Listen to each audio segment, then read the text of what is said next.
W dniach 11 i 12 września 2021 roku Jaworzno po raz kolejny gościło festiwal modelarski. Łącznie w konkursach na festiwalu zaprezentowano kilkaset modeli w kilkudziesięciu różnych kategoriach.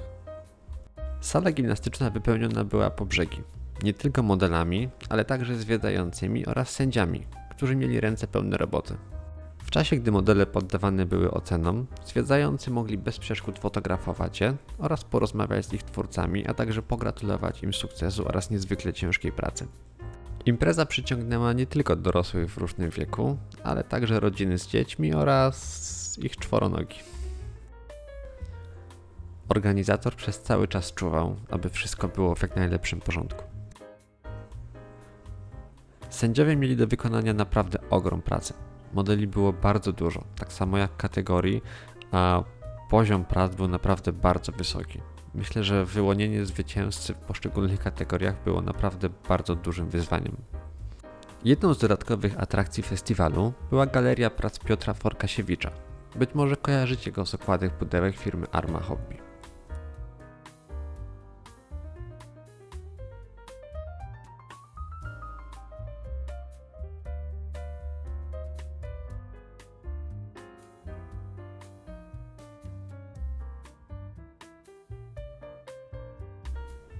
Najmłodsi modelarze mogli także spróbować swoich sił pod okiem bardziej doświadczonych.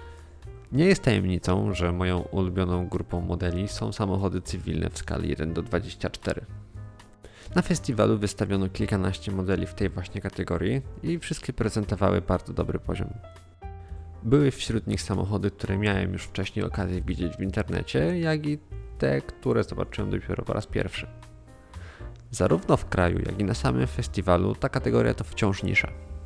Rozwija się ona jednak bardzo szybko, a poziom prac prezentowany przez uczestników jest naprawdę bardzo wysoki i rośnie, co bardzo cieszy. Mam nadzieję, że dożyjemy czasów, że samochody osobowe i wyścigowe będą zajmowały na festiwalach tyle miejsca, co czołgi, samoloty czy helikoptery lub statki. Nawet jeśli tak się nie stanie, to myślę, że poziom, jaki reprezentuje grupa modelarzy samochodów cywilnych, zasługuje na duże słowa uznania.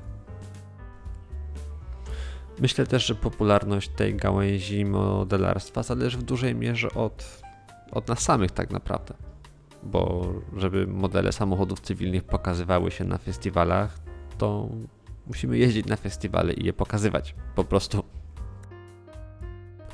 Być może jest to kwestia specyfiki branży, że akurat właśnie ta dziedzina w dużej mierze popularna jest głównie w internecie, a nie na festiwalach, ale być może można to zmienić.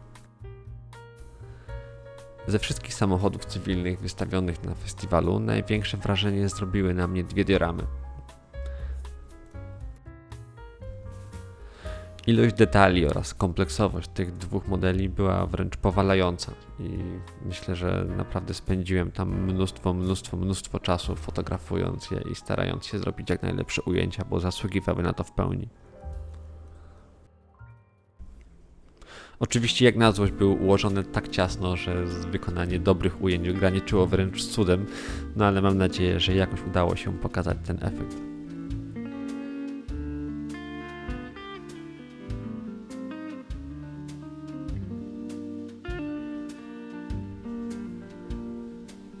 Były też samochody nieco mniej poważne, a znalazły się modele wręcz w ogóle niepoważne, ale bardzo zabawne. Niektórzy poświęcili naprawdę sporo czasu, żeby wyeksponować swoje prace w jak najlepszy sposób. A niektórzy bardzo szczerze się przyznawali, że tego czasu mieli wiecznie za mało. To też jest super. Ja osobiście nie widzę nic złego w tym, że model nie jest dokończony. Modeli na festiwalu było naprawdę bardzo dużo i myślę, że byłoby niemożliwym pokazanie ich tutaj wszystkich tak, żeby was nie zanudzić na śmierć. Dlatego duże słowa uznania kieruję w stronę ludzi, którzy w jakiś sposób byli w stanie przykuć uwagę na tyle, żeby ich model znalazł się w filmie. Niektórzy wykorzystali do tego różne zabiegi, celowo bądź nie, ale myślę, że jest to też duża sztuka, żeby być w stanie tak pokazać swój model, żeby po prostu był zauważony.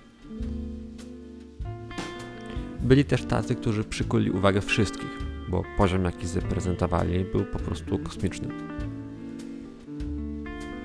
To, co widzicie teraz na ekranie, to efekt 3 lat pracy. Jak dla mnie brak słów.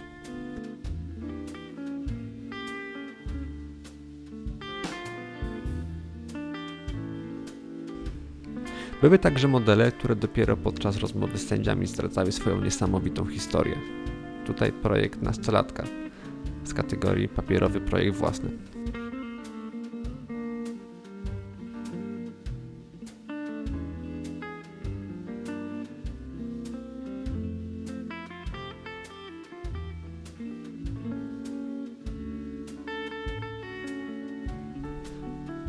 Model lotniczy, który przykuł moją uwagę na najdłuższy czas, to replika Sokoła ratunkowego grupy TOPR.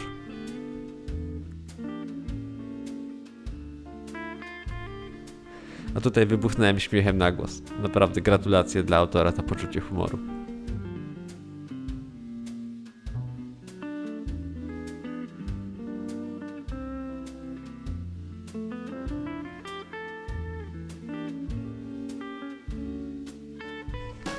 W kategorii najbardziej niepozorny model wygrywa zdecydowanie ta diorama Star Warsów. Schowana w rogu sali, przykryta jeszcze dodatkowo inną makietą. No praktycznie niewiele brakowało, abym ją przeoczył. A na koniec figurki i popiersia.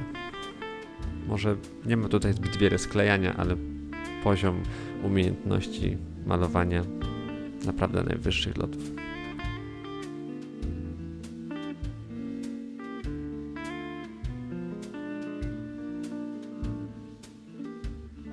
No mówię wam, nie dało się oczu oderwać.